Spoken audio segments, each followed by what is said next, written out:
All right, guys, it's the Cheat Code Podcast again. It's Tez and Deshaun, and we talking about wrestling. Mm-hmm. I love it. All right, so we're gonna hit you first, Smackdown, right? So they started out after that ass whooping Roman Reigns gave Jey Uso. He's still fucking with him, bro. I don't know why, but I didn't want this storyline to end, so I'm glad. So he called him out to the ring, right? Mm-hmm. And said he's still not satisfied because technically Jey never like bowed down to him and called him the chief in their last match at Clash of Champions. So he was like, I need to hear from him. Paul Heyman comes out, does his spiel. Reigns takes the mic from him. I need him to come out and call me chief. Jey comes out and get this, bro. He said he would have won if his brother didn't throw in the towel. That's how I fight. Right. That's what I was thinking. Baby, you on the ground. That's how I fight, okay? That's what I like. I like that. I like getting kicked in the chest. And soon he would have came up, he was like, oh, he's done. That's me. I come back alive. Right. I'm around two, motherfucker, okay? You hear me? I'm around two kind of guy. That's it. When you count me out, that's when I come out to smoke. Right. When they knock me down for a 10 count, 9.5 is when I get up. And that's when it's over. Right. Yeah. See, 9 3/4 more like it. Anywho, so he said I would have won if his brother didn't throw in the towel. All right, bro, whatever. Reigns offered him another shot at Hell in the Cell. So they got another match coming up, and I love it. Like I said, I want this storyline to keep going. And he offered him the shot, but he offered him the shot after he said, look, bro, you embarrassed the family and yourself. So I don't know if this is a redemption opportunity or like how Reigns is looking at it, but he said, you embarrassed yourself, the family, and you broke my heart, bro.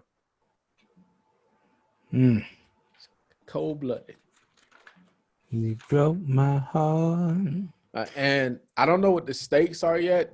Reigns just said they're going to be some crazy stakes. And before he left the ring, he said, don't take the match.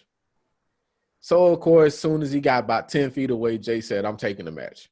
Mm-hmm. So we're going to see what the stakes are. But long story short, bro, I love this angle. Like I said, I love the big brother, little brother. I can relate. We all can. So we're going to see where this one go. All right, so after that, Jey stays in the ring. Him and AJ Styles go at it. AJ Styles, one of my favorites, not just because he's from Georgia. He's like, this guy's seriously one of the best to ever do it. Like, bar none. I mean, whoever you want to compare him to. But so him and Jey, and actually had a great match. It was a nice. Don't make me choose. Moving on. Him and Jey have a nice, clean, it was a nice, good back and forth. And the whole point to this match was WWE was giving Jey some like kind of credibility, like him, especially after him losing the reigns, he needed a win. AJ Styles can afford to lose one.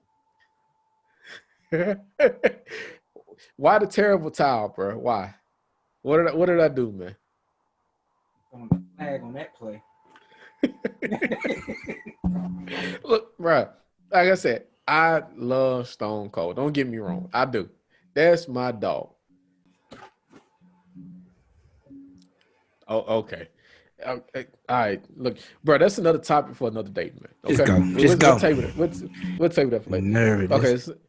So Jey hits the splash, 1, 2, 3. Actually beats him clean, right? Mm-hmm. So Jey gets the win. That's it. They're good. All right. Next up, Chad Gable and Sheamus. And the only thing I got to say about this is why. Chad Gable ain't beat Sheamus in the past 3 or 4 matches they had. It hadn't even been close. I think total, bro, their matches have lasted 10 minutes, and that's like 4 or 5 together. Right? I don't even know why they threw the guy out there. I like Chad Gable. He's got a legitimate background as far as wrestling goes, and he's actually he's pretty good in the ring. Like he really reminds me of Kurt Angle. Mm-hmm. Couple inches shorter. That might be his only issue. But like I said, the only reason here is like why. Of course, he lost again. I don't get it. They running out of stuff, bro. I mean, I really feel like they got just you out here, so just go, yeah, do your thing. Pretty much, bro. Like, but and then I'm not calling him. I'm not calling him Shorty. I'm not calling him Shorty G. We like you, kid. That's it. We like you, kid. So we gonna just throw it out bullshit. That's a stupid and bullshit nickname, bro. I'm not calling him Shorty G. All right. So anywho, next up, Kevin Owens show, right? So remember, I've been telling you, Alexa Bliss. She's been they've been kind of doing that Joker Harley Quinn deal with her and the Fiend Bray Wyatt. Mm-hmm. It's finally coming out. She's admitted there's some sort of relationship there, and she's pretty much like he's cleansed her, made her a better person and whatnot. And then she looks at Kevin Owens and says, "Let him in." Then the lights start flickering, and then here comes the Fiend. No, you let him in, nigga. This my house. Nobody in. And I love it, bro. I do. I really do, man. Like I said, I've been waiting for them to like really pull the trigger with this one. Because I think that's a good setup too. Yeah, because the Fiend, it wouldn't get stale, but at the same time, I don't want him near the title picture. I don't want him I want him on TV. I don't want him near the title picture. He don't need that. Because my only issue with him is eventually he's got to lose to somebody.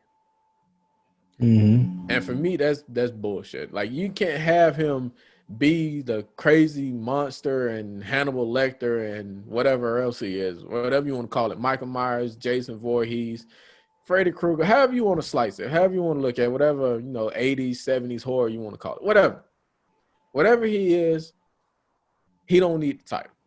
Police. Yeah, I feel you on that. Police.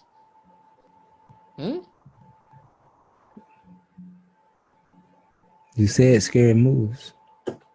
I got you. You right. Terrified.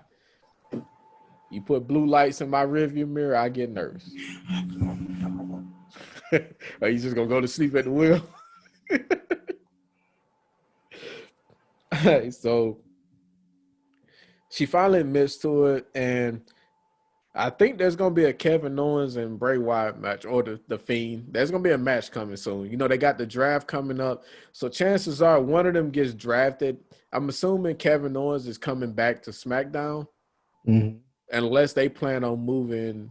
But because the only way that works, like that angle, they would have to move Bray Wyatt and Alexa Bliss, and I don't think they're trying to do that right now. They're not trying to move both of them. So I'm assuming Kevin Owens is coming to SmackDown.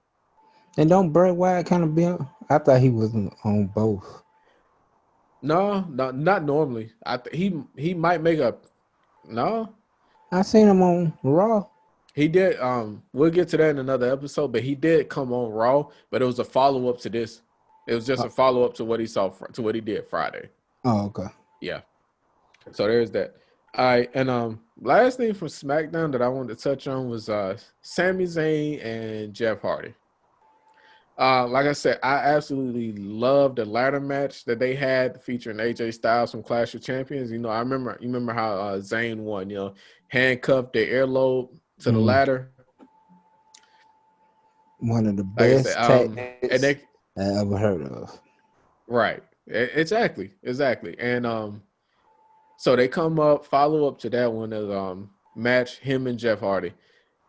He cheats. He at some point in the match, he gets the turnbuckle. He gets to cover the turnbuckle off. So there's an exposed turnbuckle, right? Mm-hmm. No, Jeff Hardy's going. He's trying to hit his twist of fate. He gets pushed into the turnbuckle. Zayn rolls him up for the win.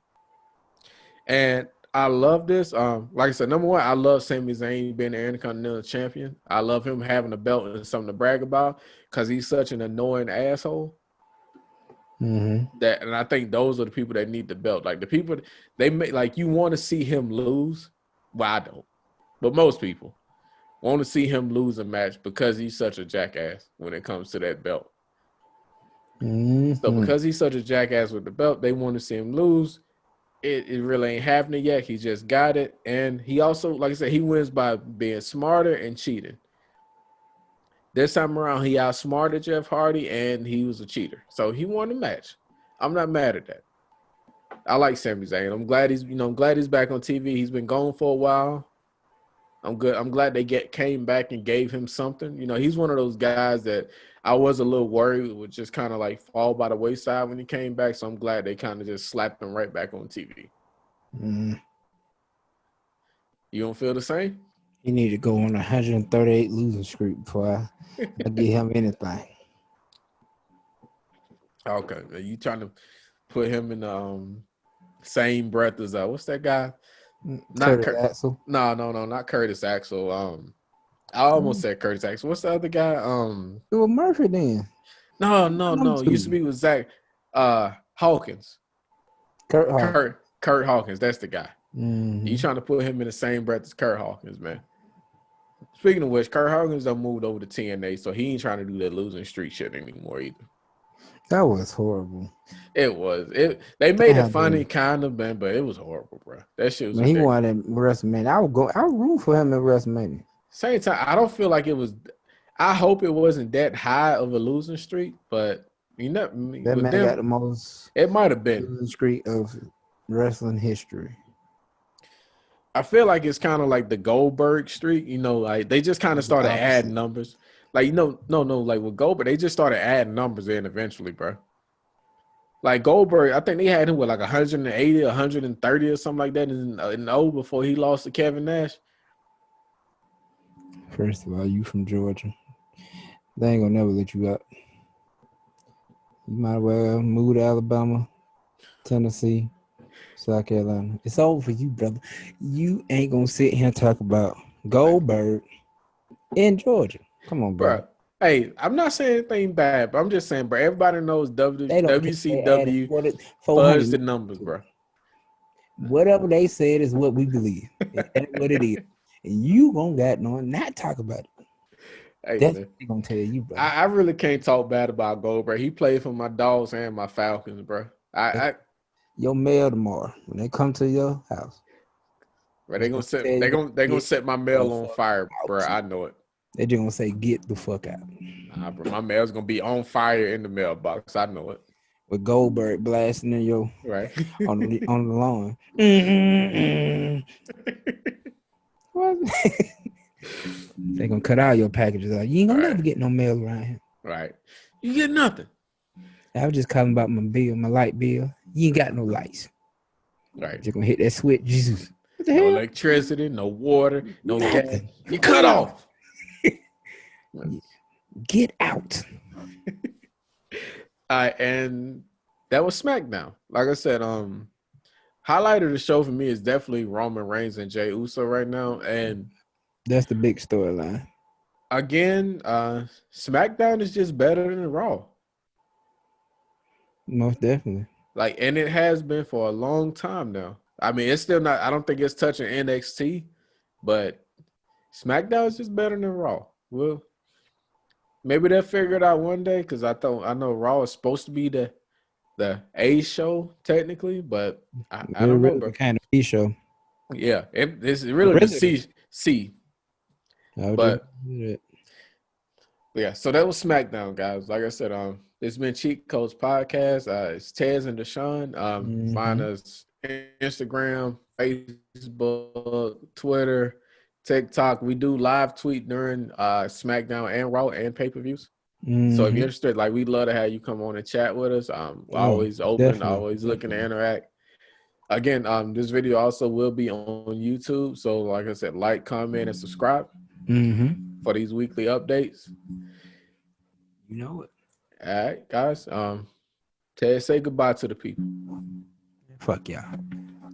Peace.